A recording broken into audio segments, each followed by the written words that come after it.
En una época marcada por el conflicto entre los principios eternos y las ambiciones humanas, nació un joven destinado a ser la continuación de un legado sagrado. Su nombre era Abimael, hijo del juez Eliabad, uno de los hombres más temidos por los corruptos y más respetados por los sabios en toda la tierra de Israel. Desde pequeño, Abimael fue criado entre la ley de Dios y el temor reverente a lo divino. Su casa no era un lugar de riquezas, sino un altar viviente. Su padre no gobernaba con espada, sino con justicia. Todo parecía indicar que Abimael sería aún más sabio que su padre. Pero no fue así. Con el tiempo, lo que antes admiraba comenzó a parecerle anticuado. El joven que una vez lloraba durante la oración, ahora se reía de los profetas. Lo que provocó su desviación no fue una rebelión abierta, sino algo mucho más sutil: la fascinación por el poder humano. Fue en Jerusalén donde todo cambió. Allí no hablaban de Dios, sino de alianzas. No se exaltaban los mandamientos, sino la influencia. La riqueza, el control, la admiración de los hombres sedujeron a Abimael como el fuego seduce a la molilla. No se apartó de Dios de golpe, sino con excusas, diplomacia y falsas prioridades. Mientras su padre seguía juzgando con sabiduría en los portones de la ciudad, su hijo negociaba alianzas ocultas con líderes corruptos. Mientras Eliab adoraba la madrugada, Abimael brindaba en banquetes con los enemigos del temor de Dios. Y así, la doble vida comenzó. Por fuera era un joven brillante, un político prometedor, un líder en ascenso. Pero por dentro, algo se rompía cada día más. Todo cambió la noche en que recibió noticias desde su tierra natal. Su madre había muerto trágicamente en un accidente repentino. La noticia no llegó en un momento cualquiera.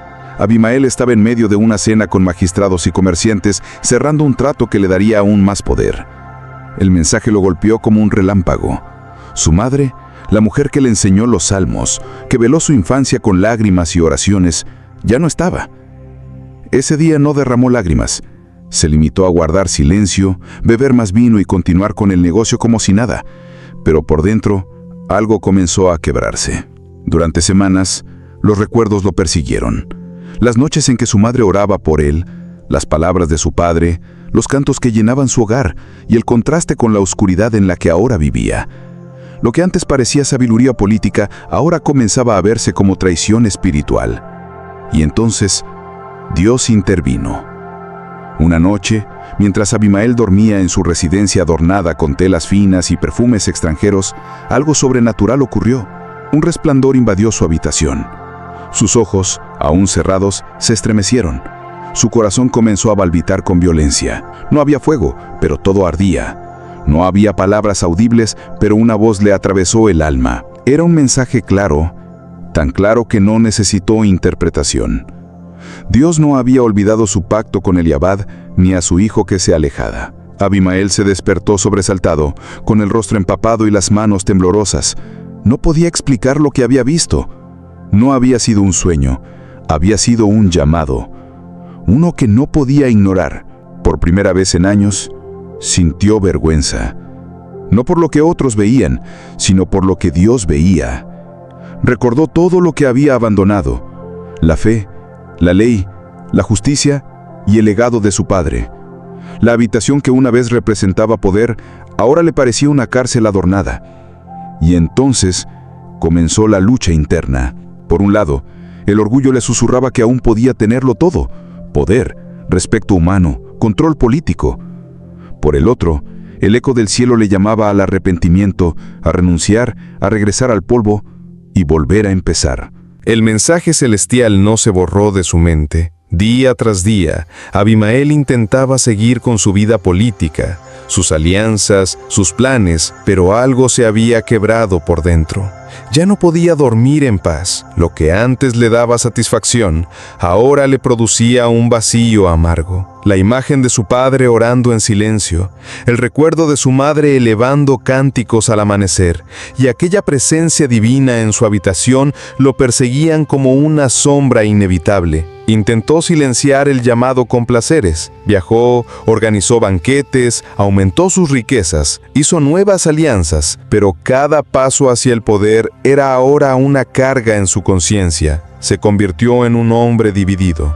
En el exterior, aún mantenía una imagen de fuerza y liderazgo, pero en lo profundo, era un joven extraviado, atado al orgullo, temiendo perder el control, hasta que una desgracia más lo sacudió de raíz. Un día, mientras supervisaba una construcción en una ciudad aliada, recibió un mensaje que lo dejó sin aliento.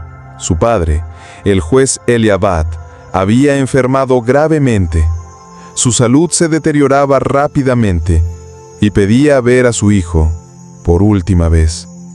El viaje de regreso fue lento, no por la distancia, sino por el peso del arrepentimiento que comenzaba a brotar en el corazón de Abimael.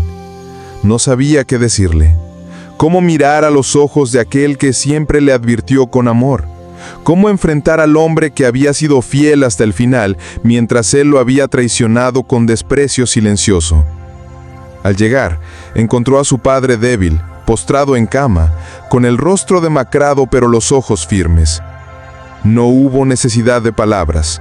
Solo al verlo sintió como si el cielo mismo lo observara. No podía ocultarse más. La culpa que había evitado por años explotó como una tormenta interna. Salió del cuarto sin hablar. Y esa noche, solo en el campo, gritó al cielo con un llanto que no había conocido nunca. Todo su orgullo, su arrogancia, sus decisiones, las vio ahora como una cadena que él mismo había construido. Por primera vez en su vida, se quebró. En el silencio de la madrugada, cayó de rodillas, ya no frente a los poderosos ni frente al juicio humano, sino ante Dios. Allí, sin templos ni testigos, pronunció las palabras que siempre temió decir: me equivoqué. No fue un momento emocional, fue un quebrantamiento real, profundo, el tipo de rendición que solo ocurre cuando el alma ha llegado al fondo. Al regresar a casa, su padre aún respiraba. Esa mañana, Abimael se sentó junto a él.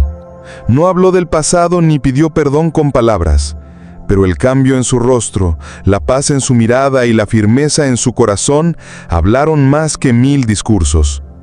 Su padre sonrió con dificultad, y antes de cerrar los ojos para siempre, puso una mano temblorosa sobre el pecho de su hijo y descansó. A partir de ese día, Abimael no volvió a ser el mismo. No se convirtió en un predicador, no buscó limpiar su imagen. En silencio, comenzó a reconstruir lo que había destruido. Dejó el poder injusto, rompió alianzas corruptas.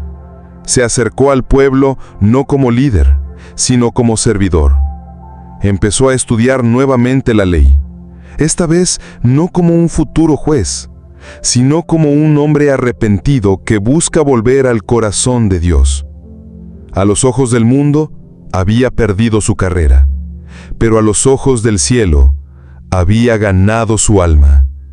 El hijo del juez no heredó el poder político de su padre, pero sí heredó su mayor legado: una conciencia limpia, un corazón humillado y una fe restaurada. Y así termina esta historia, no con una coronación, sino con una redención, no con fama, sino con perdón. Porque cuando el justo se desvía, su caída puede ser grande, pero si se humilla, la gracia de Dios aún puede levantarlo.